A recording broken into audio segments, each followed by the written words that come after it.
Hello everyone.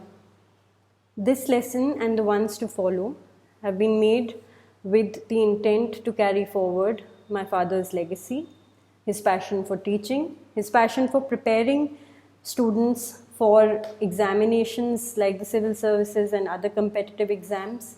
And it's based on the material that he has left behind, the knowledge that we have inculcated over the years after having spent time with him. And it is our attempt as a family to carry forward that noble ideal. Now, before we begin with the actual lesson, which is on the civil services, I would just like to reiterate the fact that since there has been a change in pattern in a lot of the competitive exams, including the UPSC exam, we would not just be focusing on rote learning of facts that you need to remember, but so not just the whats, but also at the hows and whys, because the sort of questions that come nowadays, it's oriented towards an understanding of concepts as well, an understanding of underlying reasons behind events that happened in history. So keeping that in mind, I have two examples before me which I'd like to show. The first is what I was talking about initially, where you just have to know who or what it is. So for example, the question in prelims 2010 read, who among the following governor generals created the covenanted civil service of India, which later came to be known as the Indian Civil Service? And you had four options. You either knew it or you didn't. As we go along the lesson, I'm sure you know the answer. Now comes the next question, which is very interesting. It said, by a regulation in 1793, the district collector was deprived of his judicial powers and made the collecting agent only. What was the reason for such regulation? And all the options that you see before you, they require a considerable degree of understanding of the reforms that were coming about in the civil services at that time, or what was the intent behind them. So therefore, as we go along the lesson and the notes that I will be discussing with you, they are sort of a mix of a prelims and mains point of view. So I just want to be clear on that. Also, having said that, please remember that this is in no way exhaustive of what you should be learning for that particular topic. So this can be used as a supplement and hopefully it will help you in your preparation. Now, by way of introduction, Lord Cornwallis, he was said to be the founding father of the civil services in India.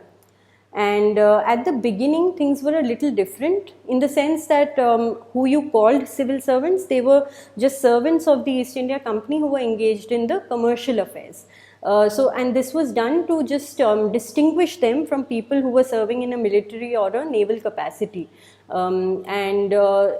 A problem that was there with these civil servants was that their wages were pretty low and they were permitted to trade privately. Now this gave way to a lot of corruption, and when they used to return to England after retirement, it was often noticed that they had accumulated a huge amount of wealth and they indulged in a life of conspicuous consumption, to the extent that they earned the moniker English Nabobs, which is of course a play on the word Nawabs. Now what you can do is actually read about the trial of Warren Hastings at this juncture, or once we finish with the lesson. It will give you an interesting perspective on how these trials used to proceed. So Warren Hastings के against भी एक trial चला था in which he was accused of having indulged in corruption during his time in India and amassed a lot of wealth. And just find out what happened in that trial. It's not about the trial of a civil servant in the strict sense of the term. He was a governor general in India. But it's interesting nonetheless and will give you an idea of what we're talking about.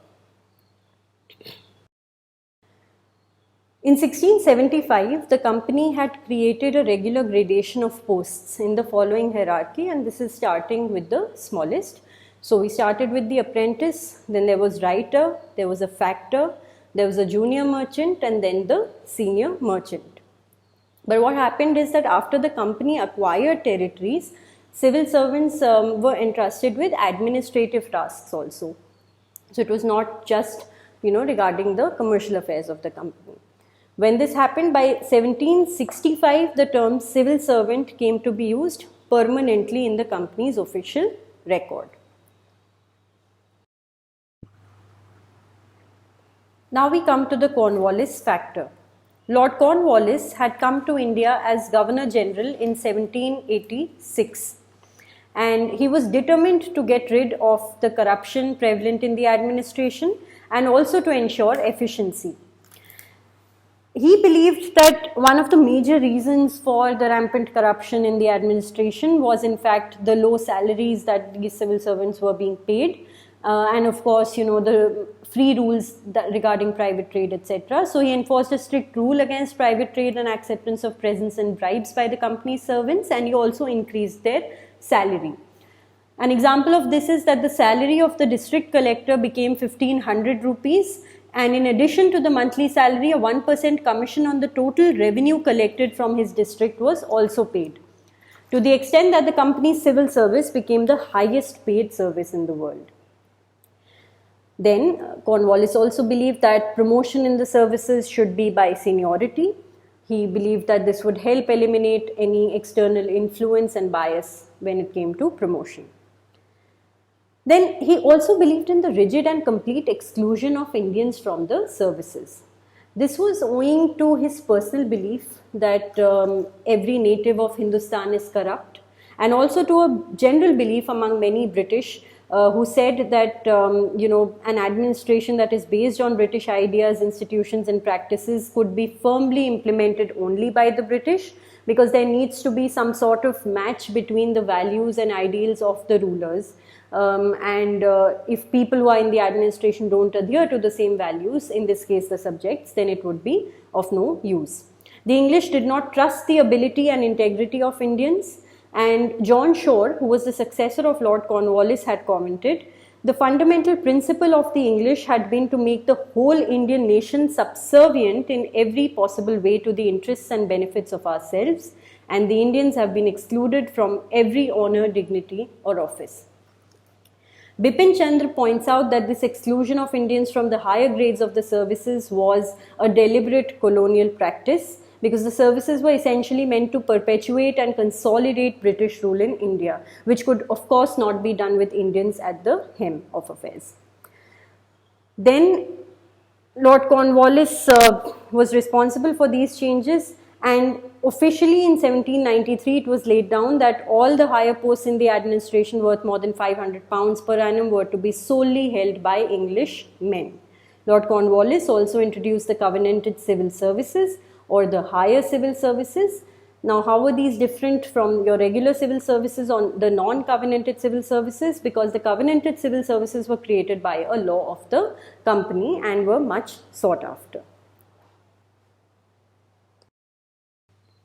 In 1800, Lord Wellesley established Fort William College in Calcutta for the education of young recruits to the civil services, but this was disapproved by the company, who then suggested, and therefore in 1806 Haileybury College was established in England for the training of new recruits, and the name given was the East India College.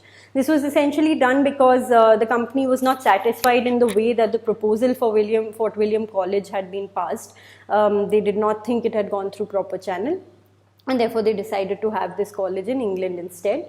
Till 1853, all appointments to the civil services were made by the directors of the East India Company, but the Charter Act of 1853 changed it all. All recruits to the civil services were to be selected through a competitive examination. Finishing with the recommendations of the Macaulay Committee in 1854. It was said that there was to be an open competition for recruitment. The examination had to be of a very high standard, which would ensure the selection of candidates with thorough knowledge. The age of the candidate for examination should be between 18 to 23 years. This would also be played around with in the years to come. The examination was to be conducted only in London. This itself also, put up a barrier, because there were lots of Indians who perhaps were eligible and wanted to appear and serve the country, but they did not have that option of going all the way to London. The probationary period for candidates before they are appointed was also suggested, and lastly, the East India College at Haileybury was sought to be abolished. So there's a lot more that is there for this topic. You can read all that, and in the comments please mention the name of the person, of the first Indian to have qualified the civil services examination. Thank you.